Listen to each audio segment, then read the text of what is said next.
Hello అండి. Hi, welcome to Aparna's kitchen. Today's recipe వచ్చేసి crispy and tasty ఆలు 65.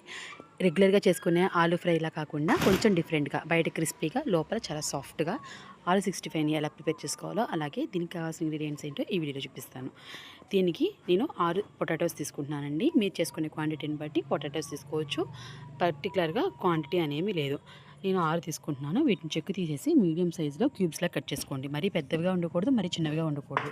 కొంచెం పెద్దగా కట్ చేసుకున్నా పర్వాలేదు, కానీ చిన్నవి మాత్రం కాకుండా చూసుకోండి. వీటిని మనం డైరెక్ట్గా ఫ్రై చేయకుండా కొద్దిగా బాయిల్ చేసి ఫ్రై చేస్తాం కాబట్టి చిన్నవి అయితే చిదిమైపోతాయి.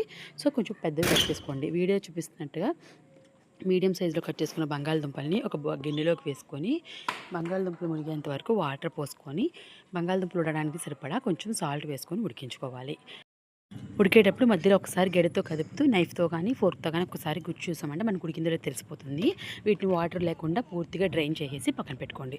తర్వాత ఒక బౌల్లోకి 2 టేబుల్ స్పూన్ల రైస్ ఫ్లోర్, వరిపిండి, 2 table spoon cornflour, 1 table spoon కారం, రుచి సరిపడా సాల్ట్, పావు టేబుల్ స్పూన్ పసుపు, కొద్దిగా గరం మసాలా వేసుకొని వాటర్ లేకుండా ఒకసారి కలిపేసుకోండి. కలుపుకున్న తర్వాత అవసరాన్ని బట్టి కొద్దిగా కొంచెంగా వాటర్ వేసుకుంటూ కలుపుకొని బంగాళదుంప ముక్కలన్నింటినీ కూడా ఈ ఈ మిశ్రమంలోకి వేసేసుకొని కలుపుకోవాలి. బంగాళదుంపలు వాచేటప్పుడు దాంట్లో ఎంతో కొంత వాటర్ ఉంటుంది కాబట్టి ఎక్కువ వేసుకోకండి, పలచబడిపోతుంది.